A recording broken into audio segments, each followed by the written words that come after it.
Support for Outdoor Nevada comes from Land Rover Las Vegas and Jaguar Land Rover Reno, proud to help introduce a new generation of adventurers to the diverse experiences that our state has to offer. Information at lrlv.com or jlrreno.com. Nevada, a landscape as diverse as it is epic, where wide open nature and wild adventure call to the curious and the brave alike.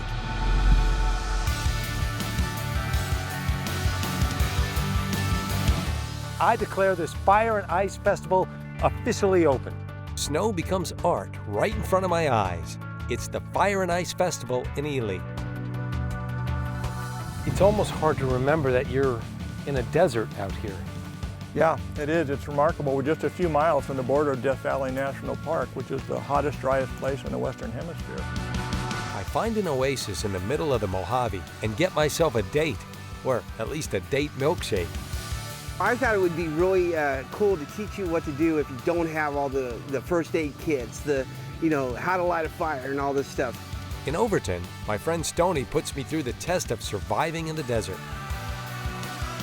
I've heard so much about this trout farm. I mean, it's voted one of the top 10 things to do in Lake Tahoe. Family friendly and bear proof. I'm fishing at the Tahoe Trout Farm.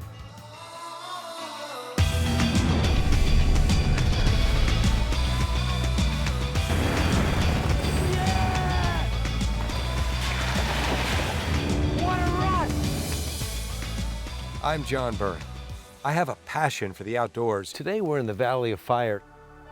And I'm on a mission to show you the one-of-a-kind history, science, nature, and adventure you find when you step outside. This is Outdoor Nevada.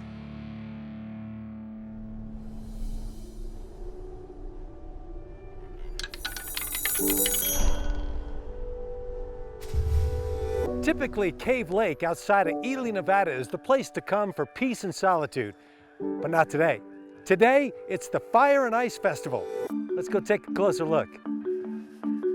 Before the festivities can officially begin, there's one formality I'm happy to take care of.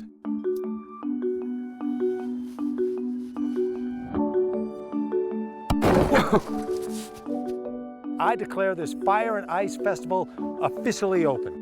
Ely is one of the coldest cities in the U.S., and there's a lot going on here during the winter. This is Meg Rhodes. She is the event coordinator, and you've done a fantastic job this year, Meg. It's really a great event. We have a great partnership with state parks. They do so much for this, the entire office. It's really a group event putting this on. Well, I look around and it's not just ice sculptures. What else is going on? Yeah, it's an event for the entire family. We have ice skating, we have ice bowling, we have a little bowling alley set up. We have ice golf. You can go over and putt on the ice, and we also have a horseshoe tournament going on right here behind us. A lot of kids out here, everybody's having a good time. She even scheduled weather that's so good, you can wear a t-shirt. Meg, thanks for your time. Nice job today. Thank you. The Fire and Ice event began in 2004 and welcomes thousands of people from across the country.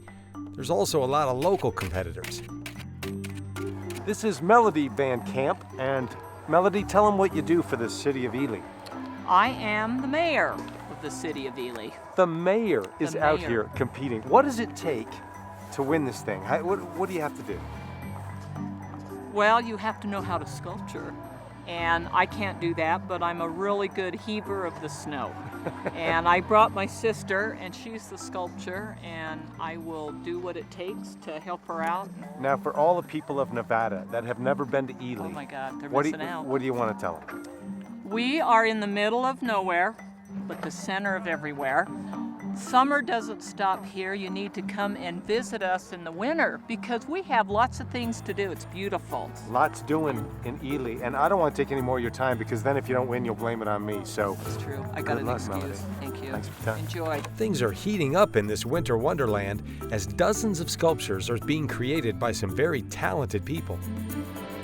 Chris Kirby decided her best shot at winning the snow war was by creating something Star Wars. So our theme this year is a Star Wars chess set. We knew Star Wars was going to be popular, so we were trying to take it to the next level and kind of make it a scene in action. The name of our sculpture is The Frost Awakens. And what tools do you use? all kinds of tools. We use big trash cans, we use buckets, we use measuring tools, we use chisels, screwdrivers, screws, rope, rulers, brooms, paintbrushes. Just kind of anything to etch out fine details that might work. On a scale of 1 to 10, how much fun is this? 12 and a half maybe, yeah. Some sculptors make this a family event, like first-timers Dylan and Nicole. We're doing a Snoopy laying on top of his doghouse theme. And if we have time, we're going to do Woodstock at the end of the doghouse. How long have you been working on this? Too long. This is our second day. We started yesterday at 8 and we have until 3 o'clock tonight. And given it's our first year, we were not prepared for how long and how hard it was actually gonna be. It's fun and it's like really good time with our family because that's who we're staying with and everything, but it is hard work and we'll be more prepared next year with better tools. Yeah. We've broken 2 shovels so far, maybe 3. Good luck to you. Thank you. And even if you're not the competitive type, there's still plenty to do and see. These are my new friends. This is Tony and May. Nice to see you guys. Nice to see you. Now, Great to you've be never here. been to Ely before? Never. First time. And what are your thoughts? We love it. We got to tell the people from Vegas that there's another Nevada out there, man. Now, you're not competing today, are you? No, not at all. No. We're just tourists. We came to see this. We came to do the fireworks railway in town. It's great. It's a great little town. Do you have a favorite ice sculpture so far? I love the boat over there with the whale. Yeah. I think that one's fantastic. Throughout the day, judges constantly survey the sculptures, making note of the effort going into each masterpiece. This is Laura and Bridget, and they are 2 of the judges of today's contest. That's a really big position to have out here, isn't it? It is. It's an important position. Yes. And what qualifications do you have? What does it take to make a good judge? We're unbiased. We know people because we're local, but we're not going to pick favorites. We're just going to look at the overall quality of the work. And I think we're more than qualified. And I've done this before. So Laura, what are you looking for? I'm looking for creativity, detail. I'd say those 2 are the and a good biggest structure. things I'll be looking for. Yeah, hard work. Any favorites so far? Can you tip your hand?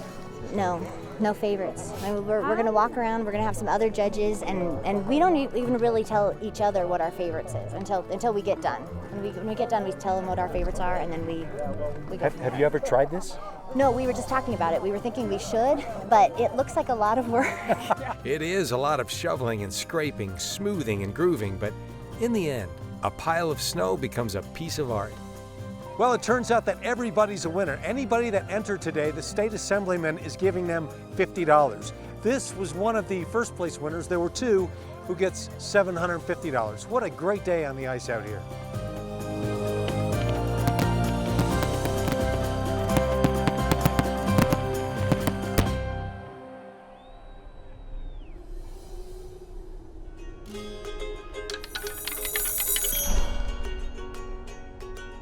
An oasis in the middle of the Mojave. The China Ranch Date Farm is home for 1,500 palm trees, and for Brian Brown, the keeper of it all. We grow all these different kinds of cacti and century plants. We also sell the starter date palms, so these are young female date palms. If a person wants to have a producing date palm in their yard, we can get them started on that. Brian moved here in 1979, but the farm dates back to the late 1800s, when the 218-acre property belonged to a Chinese man named Ah Fu. He was living here growing fruits and vegetables and chickens and pigs and such and selling them to a local mining camp. So they called it the Chinaman's Ranch. At some point that just gets changed to China Ranch. It's almost hard to remember that you're in a desert out here. Yeah, it is. It's remarkable. We're just a few miles from the border of Death Valley National Park, which is the hottest, driest place in the Western Hemisphere. This is a life force right here for not only you, but the entire area. That's right. This is the reason China Ranch exists, is because of this little running stream, and we've committed to taking good care of it. We actually operate under a conservation easement agreement with the Nature Conservancy to assure that China Ranch will never be subdivided and that it will always ecologically remain healthy. A major freshwater stream of the Amargosa River, Willow Creek is a vital resource for the farm and wildlife. Brian monitors its condition closely. How old are these trees? These trees are about 20 years old. We planted these from little ones, myself and my son, under protest when he was in high school. And so some of these are from our old grove, the clones that we took off. Others are from other growers. These here are an Iraqi variety called Halawis. I have some other ones from different places. Date palm species from the Middle East all the way to California can be found across the farm. Brian even makes his own hybrids. During peak season, he can create over 15 types of dates with their own textures, colors, and flavors. You could have put up bananas. Why dates? Well, the reality of farming in the Mojave Desert is it's extremely hot in the summer, it's extremely cold. The soil quality comparatively to other regions, say the Midwest, is not very good. The water quality is fairly mineralized, and a lot of crops just won't take those conditions. Dates are adapted, they're desert adapted palm trees. If you look around the base of them, you'll see the little clone trees. Yeah. Those are genetic copies of the parent. So that's a female Halawi date. If I cleave those and plant it in about 5 years, those will give me Halawi dates. I know that those are always a copy of the parent. In a single season, the farm can harvest 100,000 pounds of dates. Nick is actually pollinating here. This is a female tree, and you can see all the flowers up there. So he's taking a cotton ball full of pollen out of that bucket. He's going to kind of rub it around in there so they get exposure. Then he's going to stick the cotton ball in the middle of that. He'll bundle them all up and put a cotton ball in the middle there, so there will be a pollen source right in that flower. Then he'll take a little string and tie it around there and do with a little slip knot to snug it up. And so those dates are pollinated, so that thing he's got in his hand will turn into a bundle of between 20 to 40 pounds of dates on that one bundle. On average, date trees live about 200 years, and they can produce up to 300 pounds of fruit per season. Whoa, these are big. So these are the oldest date palms on the property. These were planted from seeds about 1920 by my great aunt, my grandmother's younger sister, who lived here on the property at the time. And those biggest ones are about 95 years old, and they're 65, 70 feet tall. After the harvest, the dates become jelly, jams, honey, bread, cookies, and even milkshakes, all available at the gift shop. You moved here in the 70s. Have you ever looked back? Oh, sure. There have been times when, middle of the summer, when I was the only person standing out in this field working on trees going, if this is such a great idea, why am I the only human being standing out here right now? And what did you come up with? Well, there are trade-offs. You know, peace, serenity, safety, being in control of my life versus making a whole lot of money somewhere else. But people who make lots of money pay a great deal of money to get the kind of things that we have already. And wow. So there is a trade-off. Brian has dedicated a lifetime to the farm, and the main trade-off is this beautiful patch of the Mojave thriving for generations to come. Well, Brian, I got to tell you, in all honesty, this is one of the best days I've had in a long time, and thank you. You bet. I've enjoyed it too, and thanks for coming out. And if you'll excuse me now, I have some females to pollinate. Well, who would have ever thought that out here in the middle of the desert is this oasis, the likes of which I have never seen. It's one of the most beautiful places I've ever been to. Look, if you need a date, make sure you make one with the China Ranch.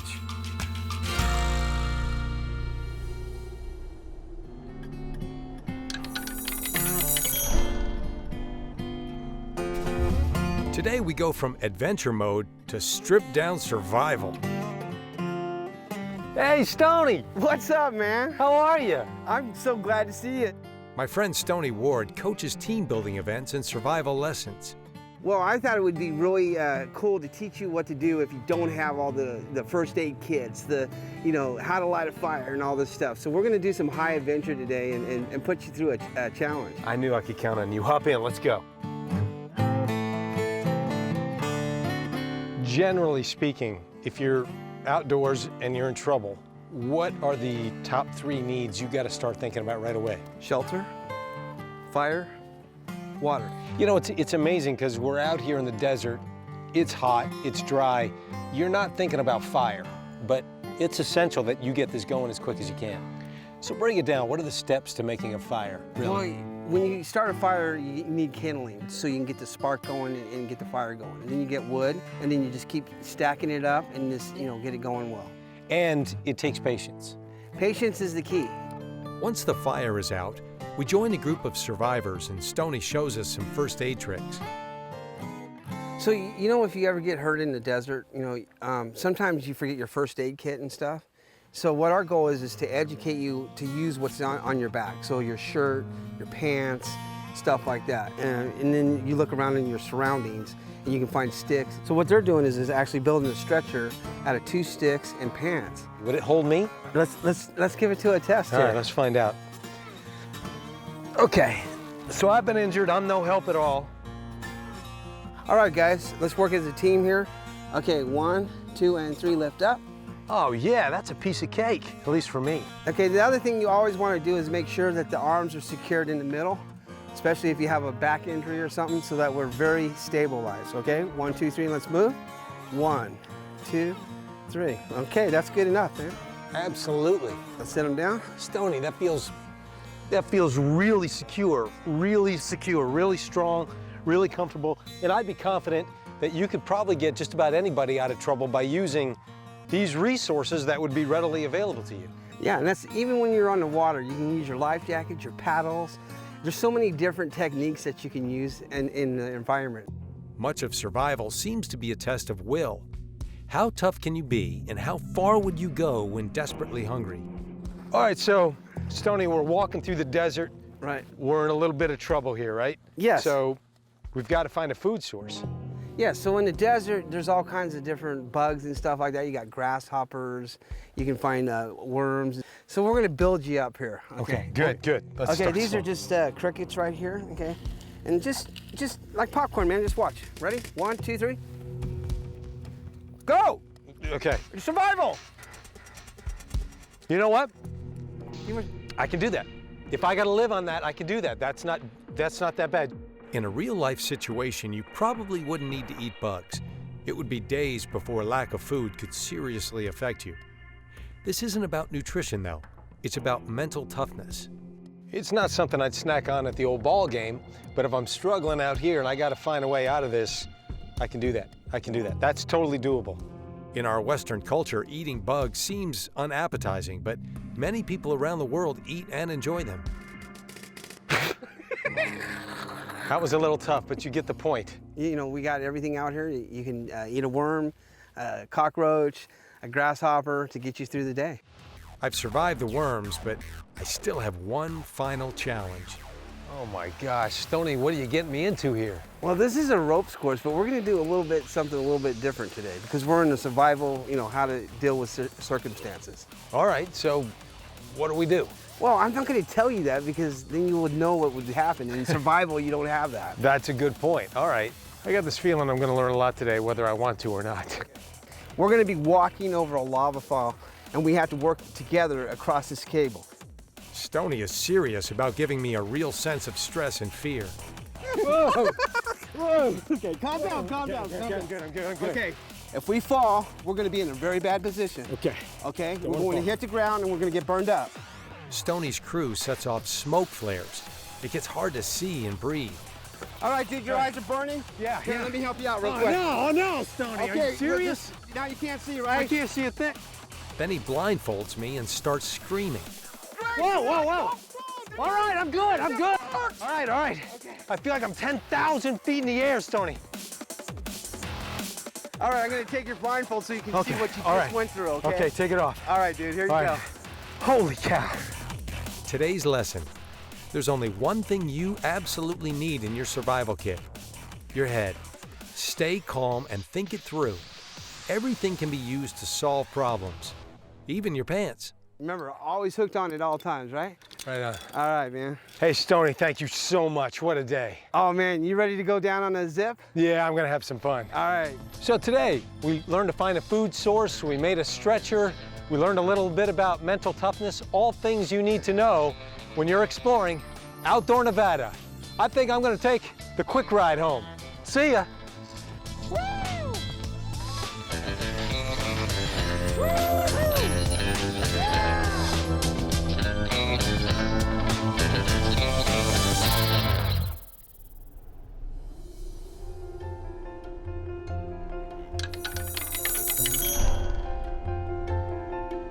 You come to Lake Tahoe and you want to do something that's voted one of the top 10 attractions. You want to get outside, something that's fun for the whole family. You come here to the Tahoe Trout Farm, open since 1946. They got plenty of fish, and if you meet Jim, the owner, they got plenty of stories. Located in South Lake Tahoe, the Tahoe Trout Farm is just a few miles off US Route 50. Jim, hey, it's John. Morning. How are you? Good. Yourself? Outstanding. And who's this here? This is my grandson, Jet. Jet, what do you say, buddy? How are you? Good. I'm doing great. I see that. You know, I've heard so much about this trout farm. I mean, it's voted one of the top 10 things to do in Lake Tahoe. I got a lot of questions for you. You got 5 minutes to chat? Absolutely. Jim Valier has been fishing since he was a kid and has done it all over the world. What goes on here at the trout farm? We have 2 ponds. We have the large pond that's filled with medium trout, and then the small pond is our whopper pond. It has 15 to 25-inch steelhead rainbows from Mount Lassen Hatchery. Now, this place has a lot of history. Tell me about it. It opened in 1946. It was called Upham's Pond, and it's been here almost 70 years. I fished here when I was 10, and I purchased it 4 years ago to keep it open. Now, why'd you do that? Why'd you get so involved like that? Well, I'd like to keep it on the historical list for Lake Tahoe, and we need a place like this. We don't have any place like this in the basin. We get people as far away as Reno, Truckee, Sacramento that come here specifically to fish with their kids. Tahoe Trout Farm has been family owned and operated for 65 years. So how does this work, Jim? Do I need a license when I come here? No, there's no license required for fishing here. And how often do you stock it? In the summer is our busy season, and we stock it usually once every 2 weeks. And I'm assuming most people are catching fish when they come out here. What do they do with them? A lot of them take them home and prepare them. Our second option is we have a couple great restaurants in town that will prepare them for you. And our third choice is you can donate them to the baby bears at the Wildlife Center or the homeless or the needy. Now, speaking about baby bears, you have an electric fence around here? Oh yeah, we put that in 2 years ago. Why? Well, the bears were getting in and picking my pocket. There's a lot of bears around Tahoe, and it's better to donate to them than to have them come in and help themselves. There's only one species of bear in Nevada, the black bear. Between 200 and 300 individuals roam the state. A lot of them live around Tahoe. Okay, so there's 2 things I'm gonna need if I'm gonna pull this off. I'm gonna need a really good guide, and I'm gonna need some equipment. Well, we have both for you here. We have my grandson, Jet, and we're gonna use secret weapon today, spinning gear and power bait. I like it. Do you think the fish are hungry? They're always hungry. Let's go. Okay. It's so peaceful here. Feels like I'm walking into an episode of The Andy Griffith Show. Am I ready to go? You're ready to go.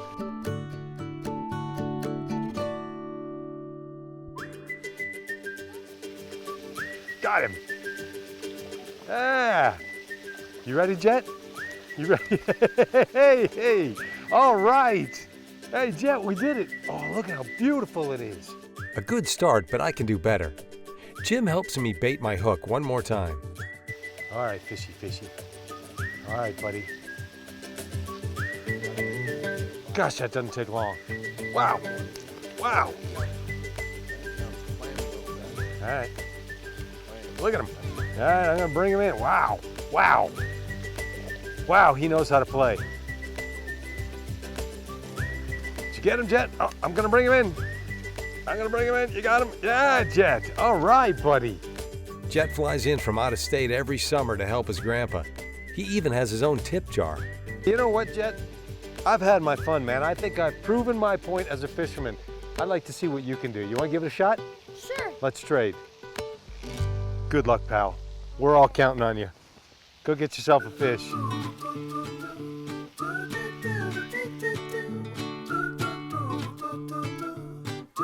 Hey, Jet, what's the secret to being a good fisherman? Taking time. If you never took your time, it would be called catching, not fishing. What do you think about when you're fishing, Jet? I just think about happy stuff, like school. And what could be happier than fishing on a summer day in South Lake Tahoe? You did it, Jet. You did it. There you go. Looking good, pal. Looking good. Look at that, Jet. You got the... You got the monster, buddy. You did it. You did it. Look at what Jet caught there. That's a beauty right there. How did it feel? Feels great. I just love catching fish. I'm having loads of fun, but now it's time to measure our catch. So Jet, who do you think caught the bigger fish, me or you? Probably me. Cause you got two small ones and I got the big one. Well, I wouldn't call them small, but why don't we find out for sure? What do you say? Yeah. After the official measure, I can say one of us reeled in an 18-incher. Ladies and gentlemen, the official winner of today's fishing contest goes to the youngster Jet. Congratulations, sir. I'm happy for you. Thanks. All right, so we caught our fish. We had a good time. The only thing left is the photo op. Can we get a nice picture of this? But let's not say cheese. On the count of 3, we'll say fish. Fish. Fish. I like that. All right, 1, 2, 3, fish.